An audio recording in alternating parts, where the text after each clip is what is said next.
Hi, today I'm going to show you how to download and get Git set up on your Windows computer. So to start out, we're going to install Git for Windows. So you can access that in Chapter 7 in the site happygitwithr.com. The link is right here under Windows. I've already opened it, and so we are just going to download that.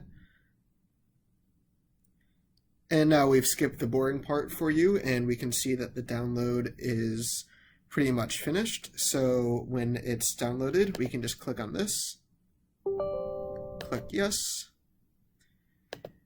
and make sure that this on the desktop button is ticked off, where you want to use Git from the Windows command prompt, and you can continue to accept all of the default settings. And so when we come back, this will be downloaded and we can continue on. Okay, so we see that our Git bash is pretty much downloaded, so we're going to launch it, and we don't need to view the release notes here, and we can finish up. So this is what Git bash looks like. This is actually called a shell, and if you're inside of a version control project in RStudio, you can click Tools and then Shell, and you should be able to access this. So we want to introduce ourselves to Git. So we're going to type git config -- global user.name, and then in single quotation marks, this is actually Leah Jager's computer, so we are going to type her name, and then we're also going to enter our email. And notice that these commands start with Git, and so that's telling the computer that whatever follows Git is a command associated with the Git program. So for our email, it's git config -- global again, user.email, and then we enter our email. And to make sure that Git understood these commands, we can check the output of the following command, git config -- global list. Perfect. So we will be using Git alongside with GitHub. Git is a version control program, while GitHub is similar to Dropbox, except it's sharing version control projects, which makes it easy to share computer code. So to make sure that we can connect to GitHub, we are going to make a test repository. So we are going to go into our GitHub account, and if you don't have an account already, please make one. And we're going to type new repository. We're going to call this repository test repo Windows. And just so you know, a repository is similar to you can think of it as a project, and it's often shortened to repo. So we want to keep this public, and we want to initialize this with a README, and we just click Create Repository. So now we want to get this repository on the computer, so we need to tell Git where to find it. So you're going to click this Clone or Download button, and we're going to click Use HTTPS, and we're going to click this Copy to Clipboard. So before we get this repository onto the computer, I want to talk briefly about this shell or Git bash. This is the program that we are using. So we can use the shell to navigate around folders in our computer and to create new folders without doing any pointing and clicking. There are actually quite a few commands and tricks that can make the shell much more efficient than scrolling through your files with your mouse, and those commands are worth learning but are outside of the scope of this video. So some simple commands that you should know are, the first one is pwd, which stands for print working directory, and this tells us the directory or folder that we are currently in. So we can see that we're in the main, Leah's main directory. We can also type ls to list all of the directories and files available to us in our current directory.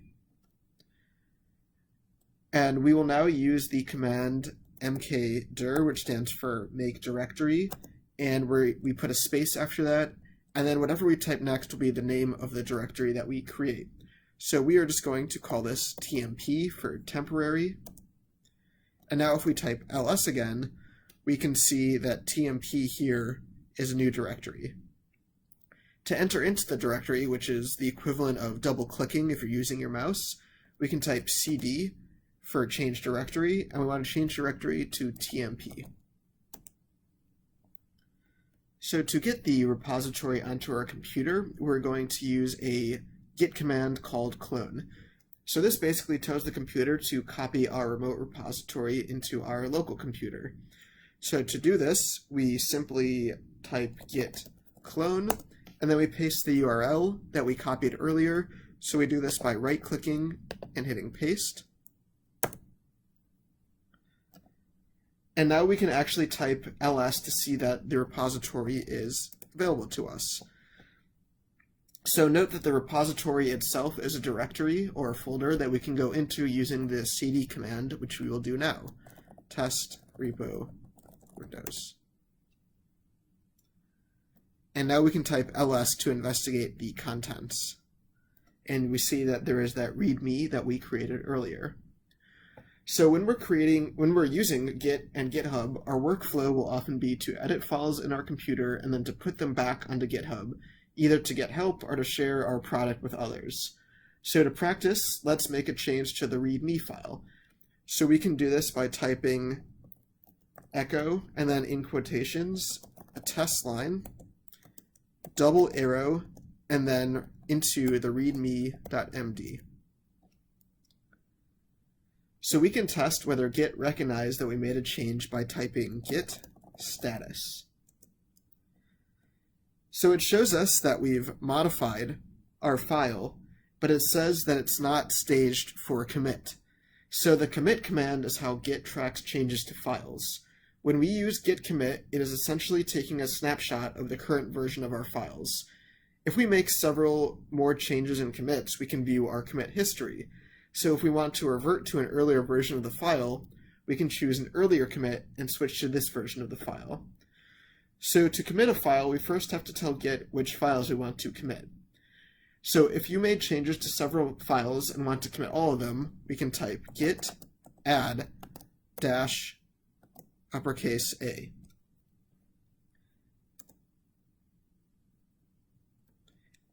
So now we can type git status, and we see that these changes that we made to the README are ready to be committed. So to commit, we type git commit, and now this is important, -m, and then we need a commit message.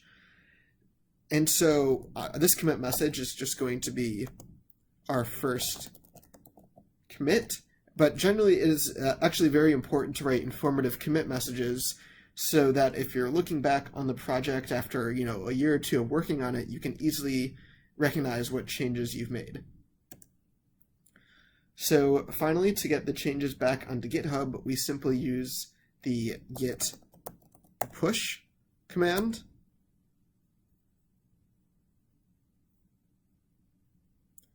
And so we actually need to log into GitHub, and I will not show you Leia's password.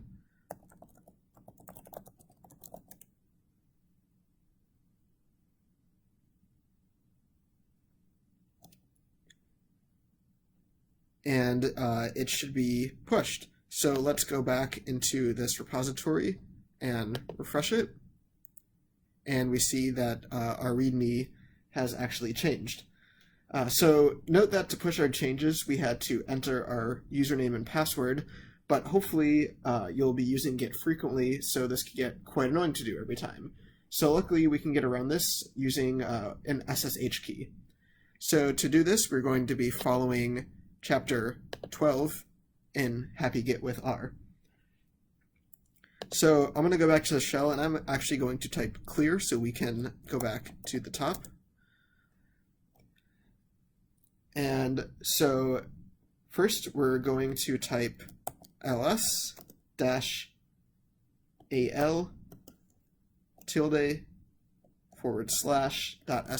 And what this is doing is just making sure that we don't already have an SSH key, which you probably don't.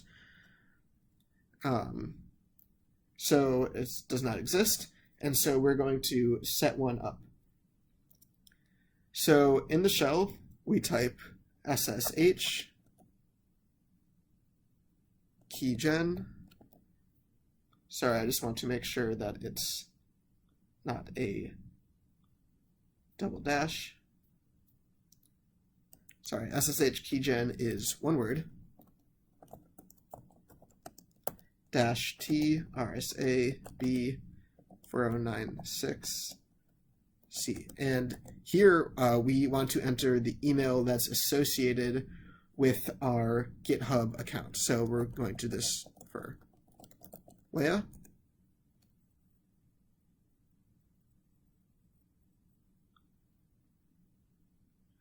And we're just going to type enter. And again, enter, although you can enter your own passphrase. Perfect. And now we want to type eval quotes $ SSH agent S. Perfect. And all that did was make sure that our SSH agent is enabled. Finally, we will type SSH add ~/.ssh/ID RSA.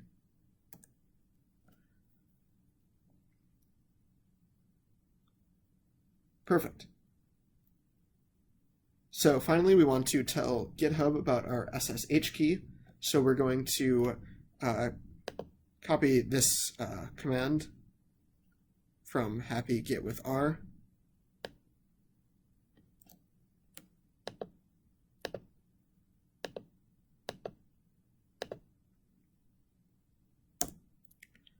Okay, and now we need to go back onto GitHub. So we're going to go to Settings, SSH and CPG keys. So note we already added one for the MacBook, so we want to add one for this Windows computer. So a new SSH key. I'm going to call this Personal Microsoft Surface.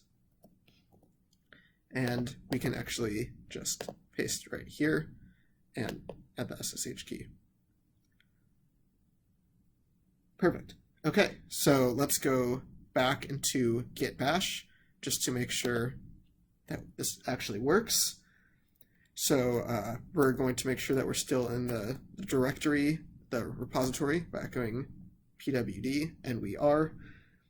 And so we're going to make another change, echo testing SSH, double right arrow into the README. And so note, before I did git add -a, so you can actually just do git add readme.md. And one reason you might want to do this, let's say you made changes to multiple files, but you only want to commit the changes that you made for one of them. So you can specify the file in this manner. So now we will do git commit, and our commit message here will be testing SSH key, and we will do git push. And note that we were not prompted for our password, which is great. So let's just go back into this repository, and we see that our testing SSH line was added. All right, so you should have Git all set up for Windows. If you have any questions, please feel free to get in contact with us. Thank you.